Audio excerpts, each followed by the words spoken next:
Bonjour à tous. Aujourd'hui je vais vous parler de la différence entre le pervers de caractère ou pervers narcissique et le fait de fonctionner parfois avec des comportements qui rappellent ceux du pervers narcissique. Le problème de la distinction. En effet, vous pouvez trouver sur YouTube énormément d'informations pour reconnaître un pervers narcissique.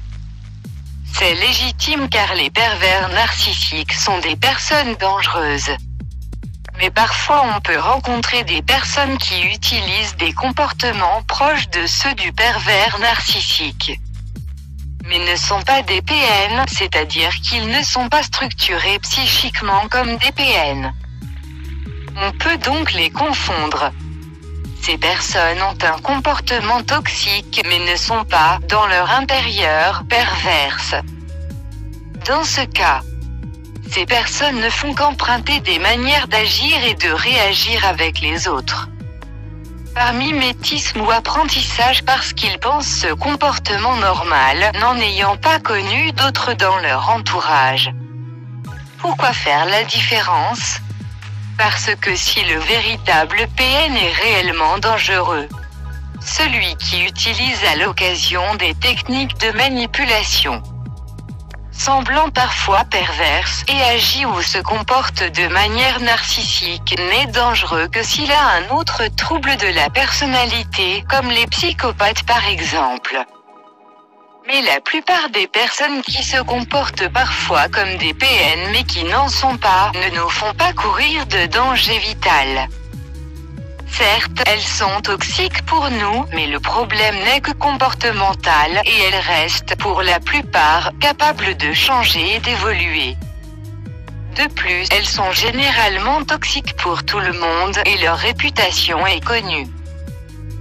Cette manière de fonctionner n'est donc pas dissimulée, comme celle des PN, et l'on peut généralement trouver du soutien auprès des autres, qui subissent aussi cette toxicité. Une action collective reste possible pour résister face à ces pollueurs d'ambiance. Le problème de la simplification.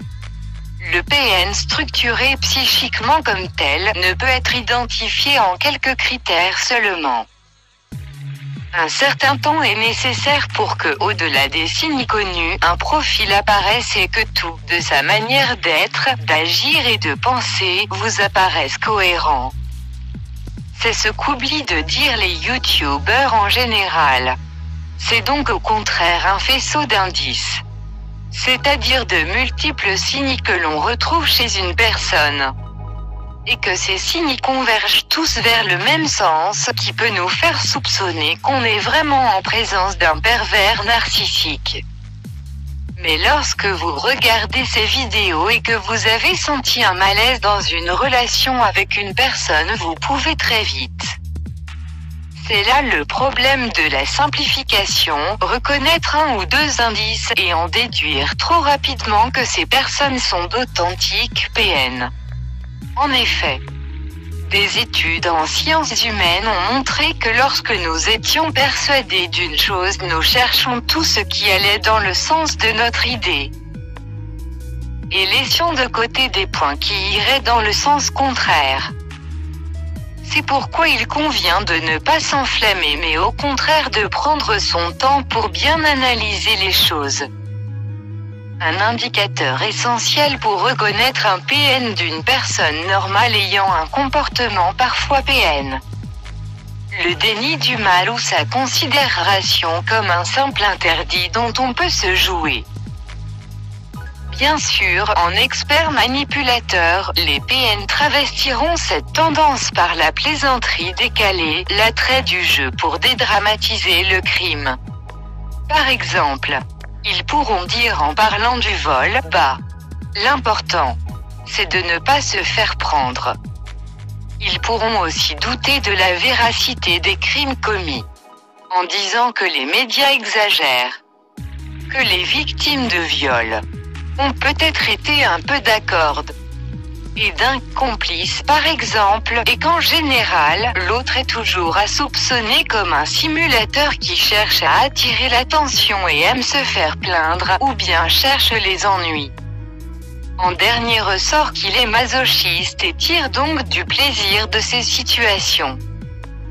Pour le PN, en bref, les crimes n'existent pas. La différence avec les personnes saines qui se comportent parfois comme des PN mais n'en sont pas.